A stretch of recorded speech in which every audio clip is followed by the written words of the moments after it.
In Praise of Being Content, a reflection on the infinite moment, by Shasha 2025.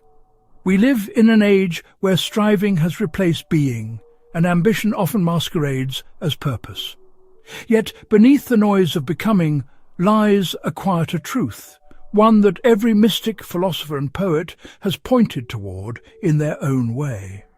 Peace is not found by reaching, but by remembering. Contentment is not complacency, it is clarity. It is the recognition that this dimension of life, the flicker we call, is not absolute, but fluid, shaped by perception, imagination and belief.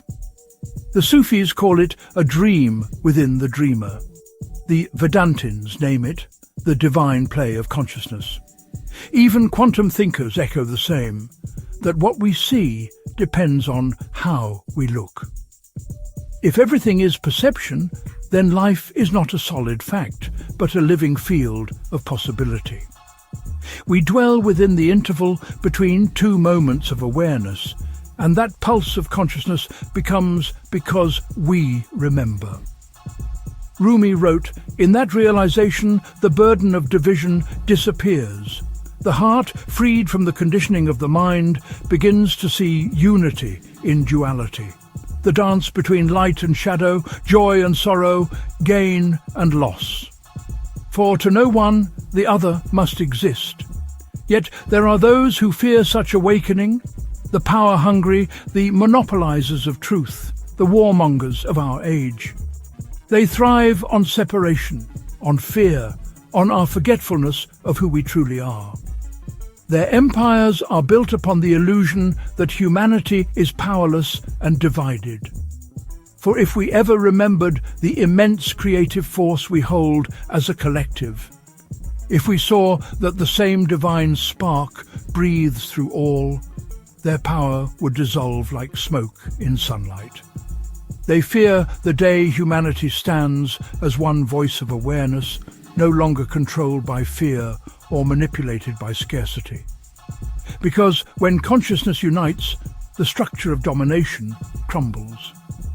Socrates once said, "Yet perhaps the life is equally barren.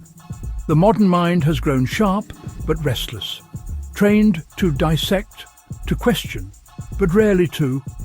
In chasing meaning, it forgets to taste the moment." Alan Watts reminded us, "To live is to sense, to feel the warmth of sunlight without naming it, to listen without labeling, to breathe without needing a reason. When the heart awakens, even silence becomes music." Life, then, is not about choosing sides, but embracing wholeness. It is a harmony of opposites, a divine tension that allows love and growth to unfold. Gratitude is the art of recognizing that is enough. As the Persian mystic Hafiz wrote, "So let us not take this fleeting dimension too seriously. It is a sacred play, a dance of opposites designed for wonder. Our task is not to control it, but to move through it with curiosity, kindness and grace. In the end, it is not what we achieve, but what we awaken to that defines us. Let us choose harmony over chaos, love over dominance, gratitude over fear.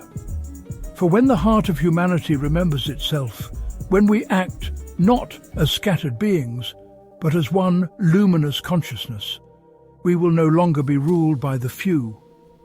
We will be guided by the truth that we are and have always been divine. And in that remembrance, we shall finally understand what it means to be free." Shasha 2025. Love and life.